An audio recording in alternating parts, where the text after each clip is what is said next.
Last year's OnePlus 9 Pro was one of the best phones of 2021, which surprised some of us. The company substantially improved the cameras and packaged a high-spec phone into a premium body.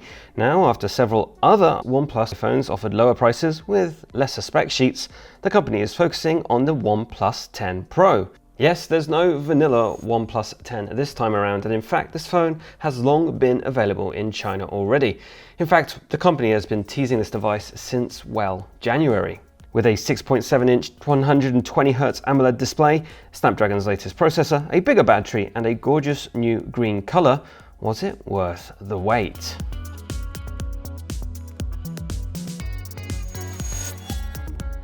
A quick note, while you can covet this green option, in the US, OnePlus will be initially selling the black model with 8GB of RAM and 128GB of storage for $899. The company says the green version with 12GB of RAM and 256GB of storage will arrive later, but didn't mention pricing. Besides memory and color though, they're otherwise two identical phones. The major hardware detail is the camera unit, featuring 3 camera sensors as well as a flash.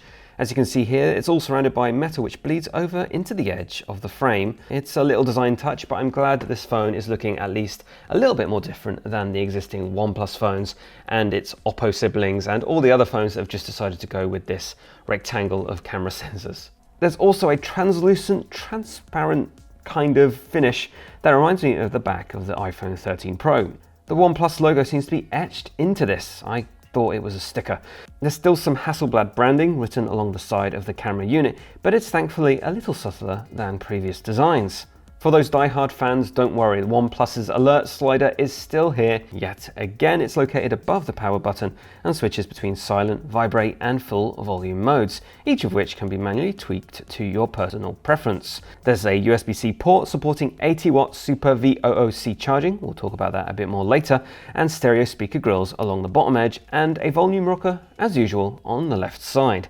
For the 10 Pro, OnePlus has upgraded the selfie camera to a 32-megapixel sensor, but it's still a pinhole camera set in the top left corner of the screen. The front-facing camera works with face unlock, while there's also an in-screen fingerprint scanner as well.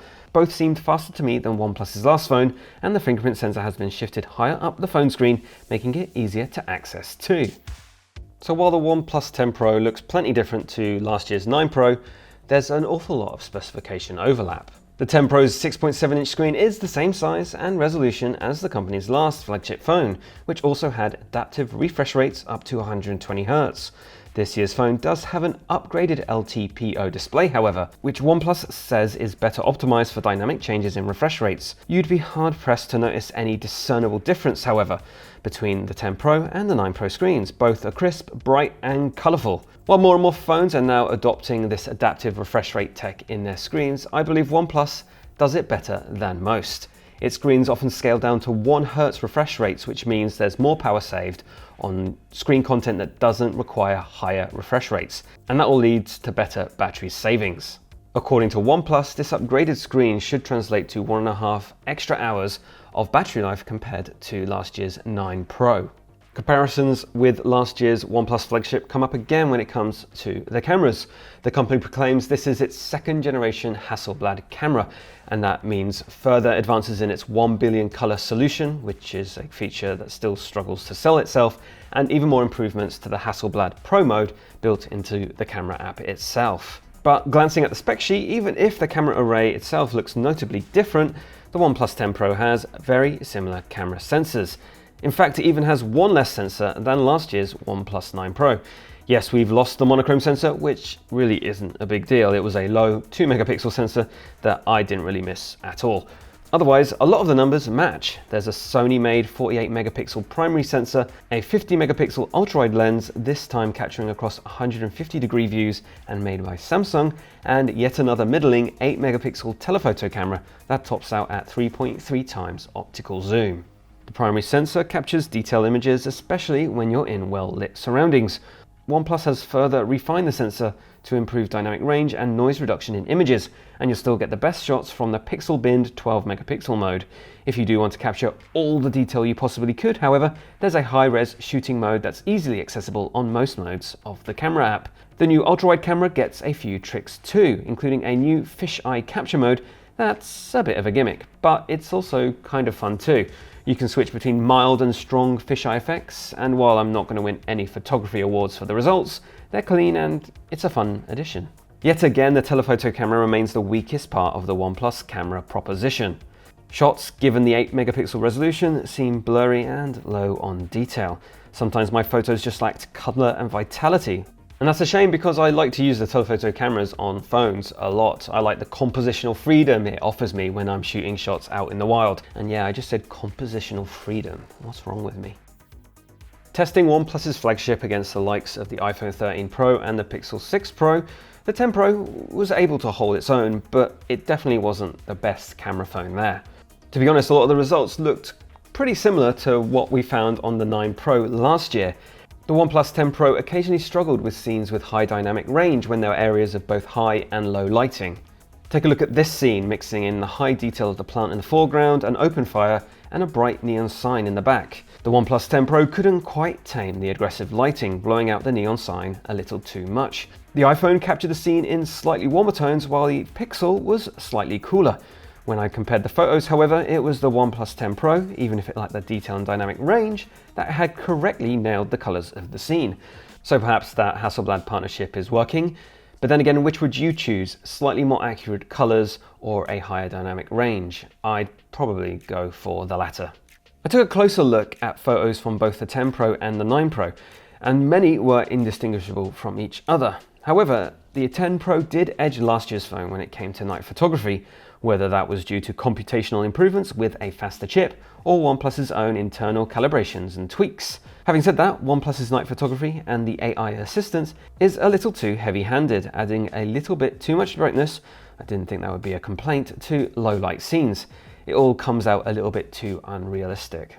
Software-wise, the new Hasselblad Pro mode works across all 3 camera sensors this time, adding fine controls like ISO levels as well as 12-bit RAW capture for those willing to deep dive into image editing. It's OnePlus's latest phone to feature RAW Plus too, which attempts to combine all the information of a photo, augmented by the computational image capture we've seen in most phones over the last few years. Was I using RAW Plus capture over the more stripped down auto mode? Rarely, if at all, but it's at least another option for people looking to eke out the most from their camera phones. OnePlus has long been able to balance a streamlined Android experience close to stock while adding its own tweaks and features. The 10 Pro doesn't change that reputation despite a closer collaboration with Oppo and a shared codebase.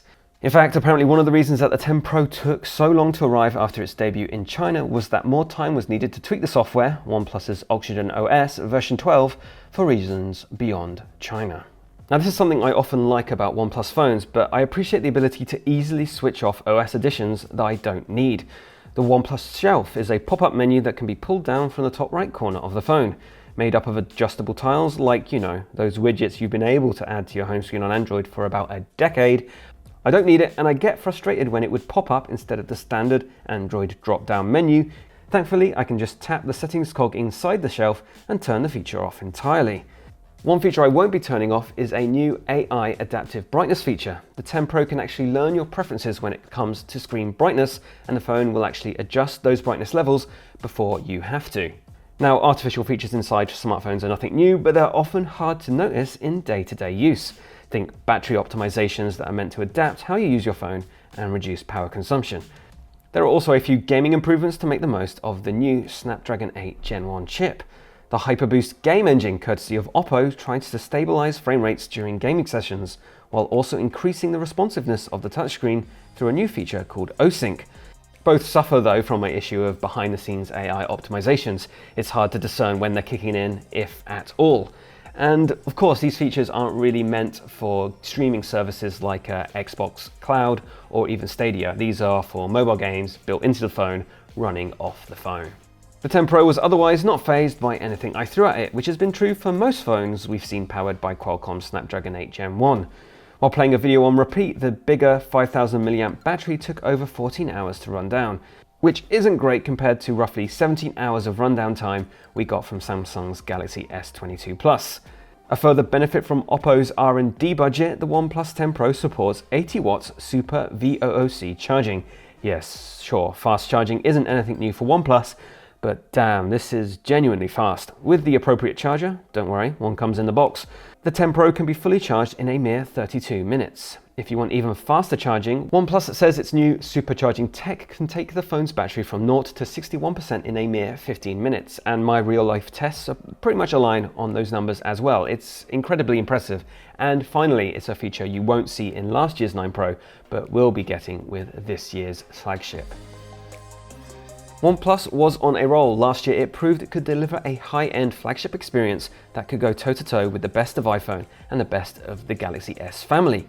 However, with the OnePlus 10 Pro, the company has struggled to push the envelope any further. The OnePlus 10 Pro has impressive fast charge capabilities, a gorgeous screen that's incrementally better than last year's model, and Oxygen OS continues to add more to the Android experience without derailing it. I especially like how the green version looks, but at the same time, the smartphone competition moves fast.